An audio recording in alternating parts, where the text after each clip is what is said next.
नमस्ते विद्यार्थी मित्रों, मैं फिर एक बार आप सभी का हिंदी कक्षा में स्वागत करता हूँ। आज हम हिंदी व्याकरण में विशेषण और विशेषण के भेद क्या होते हैं इसका अध्ययन करेंगे। तो आज देखते हैं हम विशेषण। तो यहाँ पर सबसे पहले हम देखेंगे कि विशेषण की परिभाषा क्या होती है। देखिए, यहाँ पर एक परिभाषा है कि जो शब्द संज्ञा या सर्वनाम की विशेषता बताता है उन्हें विशेषण कहते हैं। क्या कि संज्ञा या सर्वनाम की विशेषता बताने वाला शब्द, यानी कि कैसा। तो जैसे कि सुनील भैया को कड़ी सजा मत दो, तो सजा तो मत दो लेकिन कैसे, कड़ी। तो कड़ी यह शब्द क्या करता है कि उस संज्ञा के बारे में, यानी कि सुनील भैया जो है वह सुनील भैया या इस वाक्य की संज्ञा है, तो संज्ञा के बारे में अधिक जानकारी देता है। जैसे कि दूसरा उदाहरण हम देखते हैं कि अकबर एक महान शासक था। तो यहाँ पर अकबर कैसा शासक था, तो महान। तो महान यह शब्द क्या करता है कि अकबर के बारे में विशेष जानकारी यहाँ पर क्या करता है, देता है। इसकी और एक व्याख्या हम देखते हैं कि जैसे कि जो शब्द विशेषता बताते हैं उन्हें विशेषण कहते हैं, यानी कि विशेषता बताने वाला शब्द। जैसे कि यहाँ पर उदाहरण हमने लिखे हैं, गोरा, काला, अच्छा, बुरा, सुंदर, मीठा। ऐसे शब्द क्या होते हैं, विशेषण होते हैं कि जो संज्ञा या सर्वनाम की विशेषता बताते हैं। ऐसे शब्दों को ही क्या कहा जाता है, विशेषण कहा जाता है। कि जैसे एक वाक्य हम देखते हैं, मीठा एक शब्द है यहाँ पर, तो इसका हम वाक्य भी देख सकते हैं कि मीठी बोली सबको अच्छी लगती है। कैसी बोली, तो मीठी बोली या मीठा। या दूसरा एक वाक्य मीठा का बना सकते हैं, जैसे कि फल बहुत ही मीठे हैं, तो मीठा होना यह क्या करता है, उस फलों के बारे में विशेष जानकारी यहाँ पर देता है। इसलिए ऐसे शब्दों को ही क्या कहा जाता है, विशेषण कहा जाता है। तो यहाँ पर हमने विशेषण क्या होते हैं इसका अध्ययन किया है। इसमें उन्होंने आगे का जो भाग है विशेष। अब विशेष क्या होता है ये हम अभी देखेंगे। कि जैसे हमने एक वाक्य देखा कि फल बहुत ही मीठे होते हैं, तो फल कैसे होते हैं, तो मीठे होते हैं, यानी कि फलों की विशेषता यहाँ पर बता दी गई है।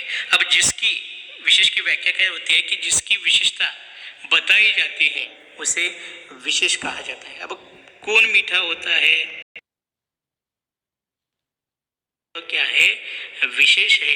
जिसकी विशेषता बताई जाती है उसे ही विशेष कहा जाता है। इसका वो एक उदाहरण यहाँ पर हम कर सकते हैं कि वह बहुत ही काला है। यह एक वाक्य है, इसमें काला यह क्या है, विशेषण है। वह यह क्या है, तो सर्वनाम है। वह यह क्या है कि एक सर्वनाम है, और काला यह शब्द क्या है, उस वाक्य का विशेषण है। तो कौन काला है, तो वह काला है, यानी कि इस वाक्य का विशेष क्या है, तो वह है। ऐसे कई सारे उदाहरण आप क्या कर सकते हैं, लिख सकते हैं। और विशेषण और विशेष ऐसे दो भाग आप क्या कर सकते हैं, इसके तैयार कर सकते हैं। वाक्य में संज्ञा सर्वनाम की विशेषता बताने वाला शब्द विशेषण होता है, और जिसकी विशेषता बताई जाती है या जिसकी विशेषता बताई जाती है उसे क्या कहा जाता है, तो विशेष कहा जाता है। इसके आप कॉपी में इसके दो प्रकार के वाक्य या एक वाक्य के दो भाग कर सकते हैं। ऊपर एक वाक्य लिखकर विशेष और विशेषता ऐसे या विशेषण ऐसे दो भाग आप कर ऐसे कई सारे वाक्य तैयार कर उसके दो भाग कर सकते हैं। अगला हम भाग देखेंगे वह है विशेषण के भेद। पहला गुणवाचक, दूसरा संख्यावाचक, तीसरा सार्वनामिक और अंतिम परिमाणवाचक विशेषण। इसमें से पहला गुणवाचक विशेषण क्या होता है वह हम देखेंगे। सबसे पहले गुणवाचक विशेषण की परिभाषा हम देखेंगे कि संज्ञा के गुण की जानकारी देने वाले विशेषण को गुणवाचक विशेषण कहते हैं। या इसकी और एक व्याख्या होती है कि जो शब्द संज्ञा या सर्वनाम शब्दों की विशेषता अर्थात उसके गुण, दोष, रूप, आकार और संख्या आदि के बारे में बताने वाले शब्द जैसे विशेषण होता है, उसी प्रकार गुणवाचक विशेषण यानी कि क्या कि जो शब्द संज्ञा या सर्वनाम के गुण, दोष, रूप, रंग आदि का बोध कराता है। क्या कि गुण, दोष और रंग का दिखाने वाला गुण, दोष, रंग, गुण, दोष, रंग, रूप, यह दिखाने का काम जो विशेषण करता है उसे क्या कहा जाता है? तो गुणवाचक विशेषण। इसके उदाहरण हम देखते हैं। हमने बड़ा कमरा देखा, तो हमने कमरा देखा है लेकिन वह कैसा है? तो बड़ा है, यानी कमरे का रूप यहाँ पर दिखाया गया है। दूसरा एक उदाहरण, जूहे की फूल सफ़ेद है। अब फूल तो है लेकिन उसका रंग कैसा है? तो सफ़ेद है। यह उस रंग के बारे में हमें विशेषता बताता है। प्यारी चिड़िया हमें जगाती है। चिड़िया कैसी है? प्यारी है, यानी कि उसका गुण यहाँ पर दिखाया गया है। जो विशेषण क्या करता है? गुण, दोष, रूप को दिखाता है, उसे हम क्या कहते हैं? गुणवाचक विशेषण कहते हैं। जैसे कि वह बहुत ही बुरा आदमी है, श्याम बहुत ही अच्छा लड़का है। अच्छा, बुरा, यह व्यक्ति के गुण होते हैं। तो ऐसे गुण, रूप, रंग को दिखाने वाला शब्द ही क्या होता है? गुणवाचक विशेषण। आप इसके भी इस प्रकार के वाक्य जो है वाक्य अपनी कॉपी में ज़्यादा लिख सकते हैं। तो फिर एक बार कि गुणवाचक विशेषण यानी कि क्या कि संज्ञा या सर्वनाम के गुण, दोष, रूप, रंग आदि का बोध कराने वाले विशेषण को क्या कहते हैं? गुणवाचक विशेषण। अगला भेद हम देखेंगे। अगला भेद हम देखने वाले वह है संज्ञावाचक विशेषण। इसके पहले परिभाषा देखिए कि जो शब्द संज्ञा या सर्वनाम की संख्या का बोध कराता है उन्हें संज्ञावाचक विशेषण कहते हैं। संज्ञा सर्वनाम की संख्या का बोध कराते हैं उन्हें क्या कहा जाता है? संख्यावाचक विशेषण कहा जाता है। इसके उदाहरण हम देखते हैं कि यहाँ पर शब्द कुछ दिए हैं। 10 किताब, 4 मित्र, कुछ छात्र, कई लोग, 7 दिन, 7 दिन के बाद 10 वर्ष। ऐसे यह सारे शब्द क्या करते हैं? संख्या का बोध कराते हैं, इसलिए इन्हें संख्यावाचक विशेषण कहा जाता है। इसके और हम उदाहरण देखते हैं, जैसे कि यहाँ पर पहला उदाहरण है, मेरे पास 10 किताबें हैं। मेरे पास किताबें तो है लेकिन कितनी है? तो 10। अगला उदाहरण, मंजू के 4 मित्र हैं। अब मंजू के मित्र तो है लेकिन कितने? तो 4। तो यहाँ पर इस संख्या का बोध करते हैं। अगला उदाहरण देखते हैं, कई लोग वहाँ पर थे। अब लोग थे लेकिन कितने? तो कई। अगला एक उदाहरण अंतिम है, कुछ छात्र आज विद्यालय नहीं आए। तो यहाँ पर कुछ और कई ये दोनों भी संख्या का बोध कराते हैं। इसके और उदाहरण हम लिख सकते हैं, जैसे कि इस पिछले 10-15 साल से कोई नहीं रहता। तो 10-15 यह क्या करता है कि संख्या का बोध कराता है। मेरे पास 100 रुपये है तो 100 यह क्या करता है? संख्या का बोध कराते हैं। ऐसे संख्या का बोध कराने वाले शब्दों को ही या विशेषण को क्या कहते हैं? संख्यावाचक विशेषण। अब इन दो उदाहरणों से हमें निश्चित संख्या का बोध होता है क्या? नहीं होता। जैसे कि यहाँ पर 4 या 10, इन दो संख्याओं से हमें निश्चित बोध होता है और इन दो उदाहरणों से हमें संख्या का बोध जो है वह बोध नहीं होता इन दोनों से, कई और कुछ से। और तो ऐसा क्यों? तो यह हम इसका उत्तर जो है हमें आगे मिलेगा। वह कैसे? तो संख्यावाचक विशेषण के 2 भाग होते हैं। दो भागों में यह बांटा जाता है। एक होता है निश्चित संख्यावाचक विशेषण और अगला होता है अनिश्चित संख्यावाचक विशेषण। जैसे हमने उदाहरण देखे थे, 10 मेरे पास 10 किताबें हैं, मंजू के 4 मित्र थे, 10वां भाग। तो इन तीनों शब्दों से निश्चित संख्या का बोध होता है। लेकिन हमने देखे थे कि कक्षा में कुछ छात्र आए नहीं थे, कई लोग थे, तो इनसे निश्चित संख्या का बोध नहीं होता। ऐसे निश्चित संख्या का बोध न कराने वाले विशेषण को अनिश्चित संख्यावाचक विशेषण कहते हैं। तो जो शब्द क्या करते हैं, निश्चित संख्या का बोध कराते हैं, ऐसे विशेषणों को या ऐसे संख्यावाचक विशेषणों को निश्चित संख्यावाचक विशेषण कहते हैं। फिर एक बार, निश्चित संख्यावाचक विशेषण और अनिश्चित संख्यावाचक विशेषण, ये दो भाग संख्यावाचक विशेषण के हैं। निश्चित संख्यावाचक विशेषण यानी कि क्या, कि जो निश्चित संख्या का बोध कराने वाले विशेषण, और अनिश्चित संख्यावाचक विशेषण यानी कि क्या, कि जो निश्चित तौर पर संख्या का बोध नहीं करते, उन्हें अनिश्चित संख्यावाचक विशेषण कहते हैं। अगला हम भेद देखेंगे, वह है सार्वनामिक विशेषण। तो सबसे पहले हम यहाँ पर इसकी परिभाषा देखते हैं। अगला भेद हम देखने वाले वह है सार्वनामिक विशेषण। सबसे पहले इसकी परिभाषा को हम देखते हैं। तो इसकी परिभाषा है कि वे सर्वनाम जो किसी संज्ञा की ओर संकेत करते हैं, उन्हें सांकेतिक संकेतवाचक सर्वनाम या सार्वनामिक विशेषण कहा जाता है।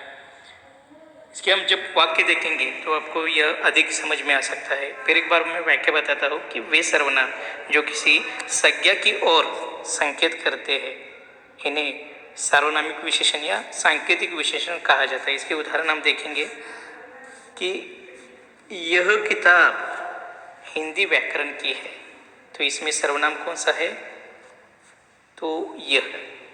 अब यह सर्वनाम जो है किसकी ओर संकेत करता है, तो किताब की ओर, यानी कि या हिंदी व्याकरण की किताब की ओर। तो हमने परिभाषा में देखा कि वे सर्वनाम की जो संज्ञा की ओर संकेत करते हैं, ऐसे सर्वनामों को हम क्या कहते हैं, सार्वनामिक विशेषण। अगला हम एक उदाहरण देखेंगे, वह आदमी घर जा रहा है। तो इसमें वह यह शब्द क्या है, सर्वनाम है। तो वह यह सर्वनाम क्या करता है, आदमी की ओर क्या करता है, संकेत करता है, कि यानी कि वो दिखाता है कि वह आदमी कहाँ जा रहा है, तो घर जा रहा है। तो यहाँ पर वह यह सर्वनाम क्या है, सार्वनामिक विशेषण का काम करता है, क्योंकि वह संज्ञा की ओर संकेत करता है। अगला एक उदाहरण, ये किताब मेरी है। तो यह सर्वनाम क्या करता है, कि किताब की ओर संकेत करता है। ऐसे संकेत करने वाले सर्वनाम को क्या कहा जाता है, सार्वनामिक विशेषण। हम इसके और उदाहरण देख सकते हैं, जैसे कि ये बच्चे बहुत चिल्लाते हैं, ये बच्चे बहुत ही क्या है, अच्छे हैं, वह चित्र का अच्छा चित्रकार है। तो ऐसे कई सारे उदाहरण हम इसके देख सकते हैं, और यह बहुत ही आसान ऐसा विशेषण है।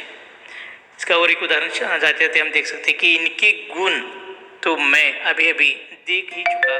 तो इनके गुण, तो इनकी यह सर्वनाम क्या करता है, संज्ञा की ओर संकेत करता है।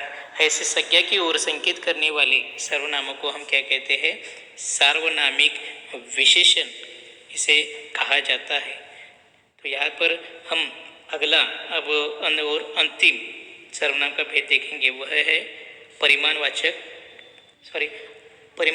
विशेषण। यह अगला भेद हम विशेषण का देखेंगे। तो परिमाणवाचक विशेषण क्या होता है, कि जिन विशेषण शब्दों से संज्ञा या सर्वनाम के परिमाण का बोध यानी कि मापतोल होता है, उन्हें परिमाणवाचक विशेषण कहा जाता है।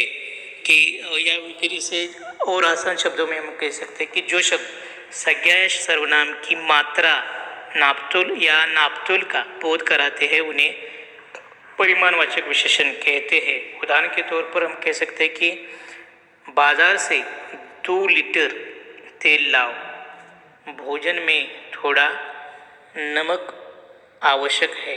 भैया 2 उदाहरण हमने देखे हैं। बाजार से 2 लीटर तेल लाओ, कितने लीटर? तो 2 लीटर। लीटर यह क्या है? परिमाण है, तेल का नापतोल करने का यह परिमाण है, इसलिए इसे परिमाणवाचक विशेषण कहा जाता है। अब बाजार से भोजन में थोड़ा नमक आवश्यक है, तो थोड़ा यह भी क्या है? परिमाण दिखाता है, कितना नमक? तो थोड़ा।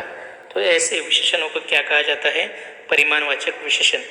अब 2 उदाहरण हमने देखे थे कि 2 लीटर तेल और थोड़ा नमक।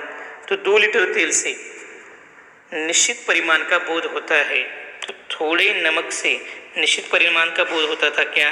तो नहीं। तो इसके कारण इसके भी 2 क्या होते हैं? भेद होते हैं।